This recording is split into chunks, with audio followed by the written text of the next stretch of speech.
What up, y'all? We're back again. T-Biz here. And man, it is still cold here in Austin, Texas. It is still really cold. It's supposed to snow on Saturday. I hope it doesn't, but it still might snow.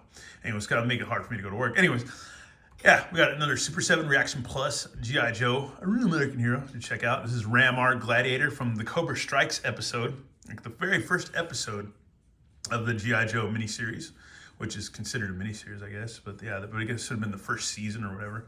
Anyways, but yeah, Ramar, the Gladiator, because he fights Duke in that episode, but I don't have Duke. That sucks. I don't have the Serpentor or Duke. But yeah, I kind of need Duke for this guy. But anyways, so they can fight.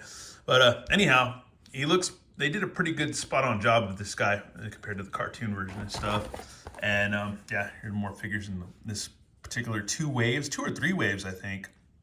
As I think the first wave would have been Snake Eyes comic version, Cobra Bat comic, and then Cobra Commander, and then Cobra Girl, and then Tomax and Zaymot, and then Fatal Fluffy and Ramar, and then Serpentor and Duke. So there you go. Create your own G.I. Joe Mobile Strike Force. Collect them all. Yeah, here we go. Ramar. File name classified. Primary military specialty, hand-to-hand combat. Secondary military specialty, brute strength. Birthplace classified. Grade, mind-controlled servant. Ramar was a giant among men. As imposing as he might seem, harming anyone is far from his mind, but if push comes to shove, he will do what he must. One day, out of the blue, Cobra invaded his village and turned everyone into mind-controlled slaves.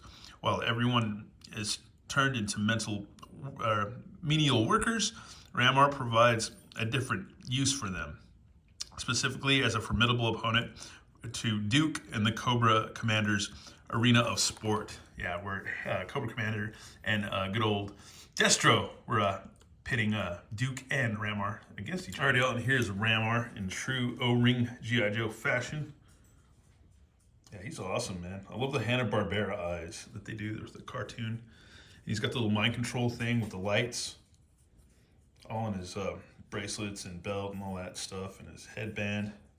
That's freaking awesome. Super cool, man. Gladiator boots or sandals, all strapped on. He's a big guy too. He's bigger than your average Joe. Let's see. The head doesn't move much because it's going to be hindered because he's got long hair. And yeah, he's got long hair. So that'd make it hard. I would think that would make it hard to repair his O-ring. But I think one thing we could probably do, if push come to shove, you'd probably have to heat up his hair. If you heat it up enough, I think you could probably bend it if you had to repair the O-ring and unscrew it in the back, because there is a hole for the screw in the back. But yeah, his arms go out, they swivel. He's got the elbow swivel, or it should be a shoulder swivel, but elbow swivel. Bend at the elbow, legs go out side to side. You can sit down in true G.I. Joe fashion, and his legs bend, and it's cool because he's not worn out. And then if you pull it a little bit, yeah, there's the O-ring. And yeah, and you can pose him, man, so that's cool. So the O-ring's just tight enough, and it's brand new enough where you can move him a bit and have him do a waist twisty or whatever. But yeah, he's a big dude. And the only other figure I have open right now to compare him with is good old Cobra Girl, man. So we'll have to bust her out. And here she is, Cobra Girl. She's quite tiny compared to him as far as the scale goes, which is awesome because he's a giant. He's a big gladiator, dude. He needs to be a little bit bigger. But yeah, she's got to throw some pow-pows at him, but rah! But he's under mind control, so normally he probably wouldn't hurt a woman. But yeah, under that, since he's under Cobra Commander's mind control, rah, he's gonna lift her up, bam, body slam, rah. But she's gonna retaliate if she can just get the, well, I don't know, she probably got the wind knocked out of her, but she's gonna laser blast his ass. But anyways, yeah, man, these are cool. These are really cool.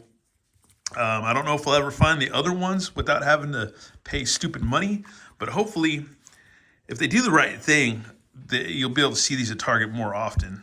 And but they're $24, so they're not very cheap.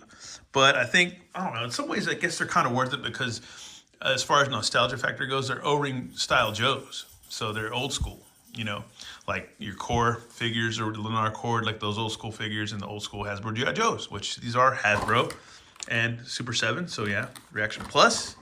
And it's funny because even Mezco's done a 5 points plus with new Ninja Turtles, man. They go for $65. You can get you a pack of Ninja Turtles for like $65. It's actually not a bad deal. I kind of wouldn't mind trying to check those out at some point. But anyways, right now we got these to check out. But yeah, they're cool, man. I like this Ramar guy. He's pretty freaking neat, man.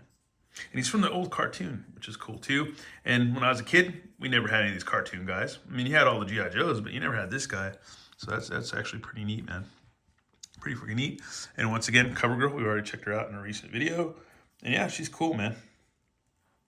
They're really solid feeling Joes. They're really nice. But, you know, as old school G.I. Joes go, old school versus new school, you just want to kind of, I don't know, treat them with care. Treat them with care. You don't want to go throw them, toss them about because, they, you know, you could break them. You could break them still. But, man, in the old days, we used to rag out some Joes. But, yeah, this dude's cool, man. Hella cool. Fun figure. Anyways, once again, thanks for watching. Oh, yeah, and I found these at Target. So head to your local Targets. Head to the best Target you can find. You might have to just go to a random Target. I don't know, because I found them here at South Park Meadows in Austin. But I don't know. You just gotta try your luck. Go to a few different Targets. Maybe you'll find them. Maybe you won't. Once again, yeah, thanks for watching, y'all. Have a good one, and stay warm, y'all. Peace.